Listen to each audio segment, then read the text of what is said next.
Hello hi అండి. Next లంగా ఓణి సెట్స్ వచ్చేసరికి చూస్తున్నారు కదా, మొత్తం కూడా చిన్న బాందిని ప్రింట్ స్టైల్ అండి.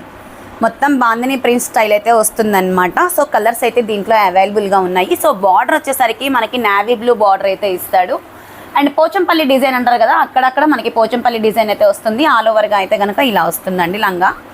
అండ్ బ్లౌజ్ వచ్చేసరికి మనకి కింద బార్డర్ ఏ కలర్లో అయితే ఉందో అదే కలర్ కాంబినేషన్లో బ్లౌజ్ అయితే ఇస్తాడండి. సో ఓణి కూడా సేమ్ కలర్ కాంబినేషన్, గేరా కానీ అంతా చాలా బాగుంటుందండి. కలర్ కాంబినేషన్ కూడా ఎక్సలెంట్గా ఉంటుంది. దీంట్లో అయితే కలర్స్ అవైలబుల్గా ఉన్నాయి. సో వచ్చేసరికి ఆనియన్ పింక్ అండి, నెక్స్ట్ వచ్చేసరికి brown colour, next same colour ఎవరికన్నా కావాలి అంటే కనుక బుక్ చేసుకోండి. దీంట్లో ఇదే కలర్ కాంబినేషన్ అనమాట. సో ఆల్ ఓవర్గా ఫోటో చూడండి, ఇలా ఉంటుందన్నమాట లంగా ఓణి సెట్. కలర్ కాంబినేషన్ అయితే చాలా బాగుంటుంది. ప్రైస్ వచ్చేసి